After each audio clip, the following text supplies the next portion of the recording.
मिफ्टा awards 2011ला मी तुला मगाशी म्हणालो की मला दुबईला जायचं होतं. तर मी महेश मांजरेकरांचा तो इव्हेंटमध्ये मी होतो. दुबई पहिल्यांदा होत होतं आणि ते दुबईला पहिलं होतं होतं. आता ते मिफ्टा झालंय, त्यापूर्वी मिफ्टा होतं. आणि दुबई फिरायला मिळणार, अजून काय पाहिजे. मी लगेच हो म्हटलं. मग मी भाऊ वगैरे अशी बरीच मंडळी होती, वैभव मांगले आणि बरीच अख्खी इंडस्ट्रीज होती ना मराठीतली, अख्खी मराठी इंडस्ट्री होती. पण मी एकमेव कलाकार होतो आम्ही 3 दिवस होतो तिकडे. एकमेव कलाकार होतो ज्याने अल्कोहोलला हात सुद्धा लावला नाही. त्या काळात म्हणजे पार्ट्या वगैरे सगळेच करायचे, पण मी एक थेंब. याचं कारण काय होतं की पुढे जाऊन, कारण हा महेश मांजरेकरांचा इव्हेंट आहे आणि तो फिल्मचा बादशाह आहे, बेताज बादशाह आहे. बॉलिवूड गाजवलं, आता मराठी चांगलं करतायत. तर त्यांच्याकडे पुढे काम करायला मिळावं, माझं इम्प्रेशन कोणत्याही प्रकारे खराब होऊ नये यासाठी मी ही गोष्ट अवलंबली. पण नंतर आल्यावर झालं काय, त्यांचा मला आजपर्यंत कधी फोन नाही आला. पण नंतर का नाही आला फोन ते मला कळलं. ह्याने जाऊन मागे काहीतरी कानात सांग, त्याने जाऊन मागे काहीतरी कानात सांग. पण त्याने स्वतःहून मला कधीच काही अप्रोच केलं नाही की विकास तू असं आहे, एक छोटंसं आहे, करशील का. कधी काही झालंच नाही. सो अशा ज्या वृत्त्या आहेत ना, त्या मला आवडत नाही. त्या वृत्त्या आजही माझ्या समोर येतात बरं का, माझ्याशी हसतात, खेळतात, बोलतात. आणि मला माहिती आहे की ह्याने माझी वाट लावली आहे, या पर्टिक्युलर प्रोजेक्टला, हेही मला माहिती असतं. तरी सुद्धा मी त्याला गळा भेट देतो त्याच्या, आणि देवाला हेच म्हणतो की याचं चांगलं होऊ दे, भलं कर. ह्याने जे माझ्याबद्दल केलं ना, त्याने अजून कोणाबद्दल करू नये, हे पण मी बोलतो देवाला. आणि ह्याचं भलं कर, पहिली गोष्ट. माझ्या नंतर कर, पहिलं ह्याचं कर. सो मला नाही फरक पडला त्या सगळ्या वृत्तींचा, खरं सांगतो. I am very happy. I am taking everything positively. प्रत्येक गोष्ट पॉझिटिव्ह घ्यायची सवय माझी. निश्चित. आणि ते घेतलं तर तुमचे. पण तू कधी असं स्वतःहून फोन केलायस आत्ताचे जेवढे मोठे दिग्गज आत्ताच्या काळात कामासाठी डिरेक्टर्सना फोन केलेस? नाही, मी अजून फोन नाही केला की मी आता बरा आहे किंवा मला कामाची गरज आहे, मला काम द्या, असं म्हणून मी अजूनही कोणाला बोललेलो नाही आहे. याचं सिम्पल कारण एवढं आहे की मला आत्ता सध्या कुटुंबाला माझी जास्त गरज आहे. कळलं का. मी जे म्हटलं की 2018मध्ये मी कंप्लीट गेलो होतो, तेव्हा बायकोने संपूर्ण घर सांभाळलं इकॉनॉमिकली. ओके, तिने तिची कामं वाढवली, सगळं तिचं प्रस्थ जमा केलं. आज मुंबईमध्ये ती टॉपची डबिंग आर्टिस्ट आहे. 17 भाषा ती बोलते, आणि 17 भाषा बोलणारी ती एकमेव मुंबईत, याची मला खात्री आहे. म्हणजे मला ज्या भाषांची नावं माहीत नाही त्या भाषांमध्ये ती डबिंग करते, आणि तिने इकॉनॉमिकल सगळं सांभाळलं ना. सो आता मी अचानक तिला सांगू शकत नाही की आता मी 1.5 महिना बाहेर चाललोय. पूर्वी वडील होते, वडील 2016मध्ये गेले. वडील होते तोपर्यंत मी 1.5 महिना 2 महिने बाहेर राहायचो सिनेमासाठी. एक बॅग ठेवली की दुसरी उचलायची, दुसऱ्या सिनेमाला जायचं. आता परिस्थिती तशी नाही आहे. आता घर आणि या सगळ्या गोष्टी सांभाळणं आहे, त्यामुळे मी फुल फ्लेश आता अजून उतरलेलो नाही आहे. मी करतोय सिनेमा, नाही असं नाही.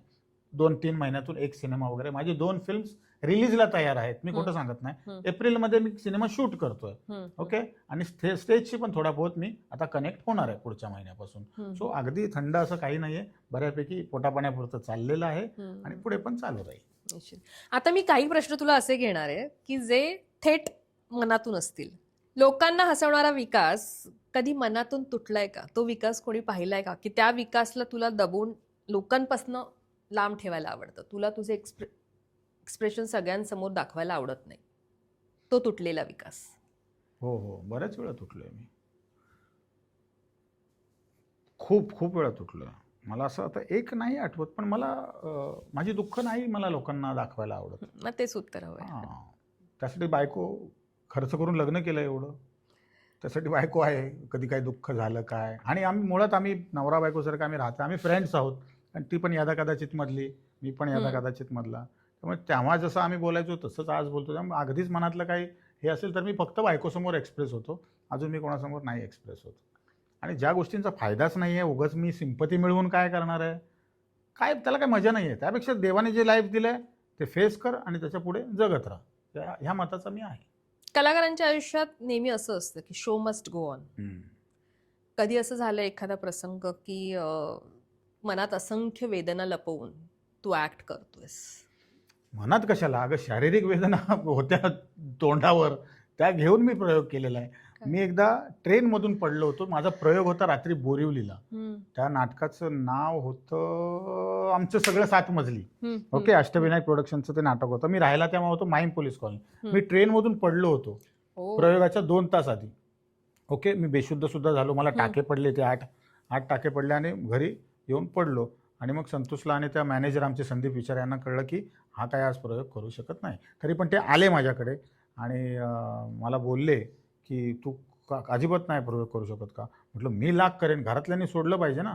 तेव्हा काय मॅरिड वगैरे नव्हतो, आई वडील सगळे होते तेव्हा आणि बहिणी होत्या, माझ्या 2 मोठ्या बहिणी होत्या. हं. तर म्हटलं मी फक्त घरी सांगितलं की मी फक्त ना तिथे जाऊन येतो प्रयोगाला. हं. हां, कारण प्रेक्षकांसमोर जाऊन सांगावं लागेल, दाखवावं लागेल त्यांना हो. की असं असं झालेलं आहे म्हणून. हं. तर मी त्यांना म्हटलं चला मग बाय रोड त्यांनी नाही फर्स्ट क्लासने नेलं मला थेट ठाकरे हॉलला, माहीम टू बोरिवली ठाकरे हॉल आणि तिथून प्रबोधनकार ठाकरे. प्रबोधनकार ठाकरे हॉलला. हं.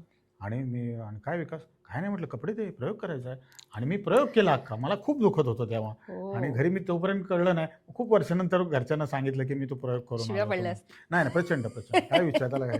तर त्या शारीरिक वेदना घेऊन मी केलेली आहेत कामं आणि मानसिक वेदना म्हणशील तर हे प्रत्येक कलाकाराला कुठे ना कुठे काही ना काही वेगवेगळ्या गोष्टींमध्ये असतं. पण जेव्हा तुम्ही रंगमंचावर जाता, तुम्ही कॅमेरासमोर जाता, तेव्हा तुम्ही तुमचे नसता. त्यामुळे तुम्हाला प्रेक्षकांना तुम्हाला तुमची दुःख दाखवण्याचा तुम्हाला हक्क नसतो, तुम्हाला तो अधिकार नसतो. तुम्ही संपूर्णपणे त्यांचे असता. त्यामुळे तुमच्या दुःखाचा भागच येत नाही. तुम्हाला जी संहिता दिली गेली आहे, जे तुमचे डायलॉग्स आहेत, जी तुमची भूमिका आहे, ती 100% तुम्हाला प्रेक्षकांसमोर आणावीच लागते. कलाकार म्हणून तू इतके ऍक्ट केले असतील, वेगवेगळे सीन केले असतील, कधी ते कठीण वाटले असतील, कधी छान सोपे वाटले असतील, त्या कठीणनं तू सोपं केलं असशील. पण आयुष्य जर एक स्टेज असता आणि त्यावर तुला ऍक्ट करायचं, तर कुठला कठीण सीन तुझ्या आयुष्यातला तो आहे जो ऍक्ट करताना किंवा जो परफॉर्म करताना तुला खूप त्रास झाला? मी हॉस्पिटलमध्ये होतो ना, हं. तेव्हा ना मला फक्त अशा स्लाईड्स काही दिसायच्या. ओटीतल्या स्लाईड्स, कोणतरी भेटायला आले अशा स्लाईड्स हं. आणि मी मनाशी बांधून चाललो होतो की आता मी संपलो, आता मी गेलो. तर तुला माझी कळत होतं? मला काही म्हणजे विशेष नाही. अंधूक. सांगतो ना स्लाईड्स अशा नुसत्या हं, हं. बरेच दिवस त्या स्लाईड्सच फिरत होत्या आणि मला वाटलं की मी गेलोय म्हणून आणि म्हटलं आता माझ्या कुटुंबाचं काय? हं. माझ्या कुटुंबाचं काय? मी आत्ता नाही तर मी 4 दिवसांनी तरी जाईनच. पण माझा मुलगा तेव्हा 8 महिन्याचा होता, फक्त 8 महिन्याचा आणि माझी मुलगी पण तेव्हा हार्डली 3री-4थीला वगैरे असेल. लहानच रे. 3री-4थीला असेल आणि मग म्हटलं संपलं आता पुढे काय? तर तो जो काही दिवसांचा जो काळ होता ना, हं. की कसं काय मी माझ्या मृत्यूनंतर होणार काय आहे? ह्या लोकांना सांभाळणार कोण? इकॉनॉमिकली तर बायको सांभाळून घेईल सगळं व्यवस्थित. ठीक आहे. माझी मोठी बहीण पण आहे, ती पण सांभाळून घेईल. पण माझ्या लेकरांचं काय? त्यांना विना बाप जर राहावं लागलं तर काय? तर हं. त्या ज्या आठवणी आहेत ना, ते कॅरी करणं खूप खूप कठीण होतं. आणि परमेश्वराने अद्भुत कार्य माझ्या जीवनात केलं आणि मला त्या सगळ्या प्रसंगांमधून बाहेर काढलं. आणि अशी वेळ कुणावरच येऊ नये. Yes. अशी वेळ कुणावरच येऊन प्रत्येक माझं सरळ म्हणणं आहे आपलं छान आयुष्य जगा, वय होईल तेव्हा निघून जावं. काय इथे कोण अमरपट्टा घेऊन आलेलं नाही आहे. पण अशा प्रकारे एखाद्याचं निघून जाणे खरंच वेदनादायी असतं, त्याच्या कुटुंबासाठी खूप वेदनादायी असतं. तर हा जो पॅच होता माझ्यासाठी तो खूपच वाईट होता. लोकांना हसवणं हा तुझा व्यवसाय आहे. तुझ्या अभिनयातून ते हसवतोस. पण असं तू स्माईल आणतोस लोकांच्या चेहऱ्यावर. पण अशी एखादी व्यक्ती जिला पाहिलं की तुझ्या चेहऱ्यावर स्माईल येतं. कोण म्हणशील तर मी फॅमिलीच बघेन. हं. माझी बायको आहे, माझी मुलगी आहे, माझा मुलगा आहे, माझी बहीण आहे. हं. जेव्हा हे हे काय म्हणतो त्याला स्ट्रेसमध्ये असतो किंवा काय असतो, फक्त मुलाशी 5 मिनिटं बोलतो. ओ, सगळा स्ट्रेस निघून जातो. खरंच. कळलं का? किंवा जेव्हा मी कामसुद्धा करायचो, मी खूप डेंजररित्या काम करायचो. माझं नाटक चालू होतं, माझा सिनेमा हो, चालू तू होतं, माझे सगळंच माझे करायचंस इव्हेंट ना? चालू होते. हं. मी खूप रेअरली मी घरात असायचो. सुपाऱ्या घ्यायचास. सुपाऱ्या घ्यायचो. कळलं का? त्यावेळेची एक लिस्ट होती हो, आर्टिस्टची, हो, हो. सुपारी किंग. सुपारी किंग बनायचे आम्हाला. आणि पण घरी तेव्हा मुलगी खूपच लहान होती. माझे वडील पण होते तेव्हा माझे. हां, मुलगी खूपच लहान होती. 2009चा जन्म आहे तिचा. आणि मग तिला बघितलं ना, किती तुम्ही थकलेला असायचो. पण तिला बघितलं की एकदम फ्रेश वाटायचं. त्यामुळे ह्या ज्या काही व्यक्ती आहेत आयुष्यातल्या, ज्या ममता माझी बायको, तिने माझ्यासाठी खूप केलं माझ्या सर्व्हायव्हलसाठी तिने खूप काही केलं आहे आणि माझ्या कुटुंबाला खूप छानरित्या सांभाळलेलं आहे. त्यामुळे अशा काही ज्या व्यक्ती आहेत की यांना बघितलं की मला बरं वाटतं, फ्रेश वाटतं. हम्म.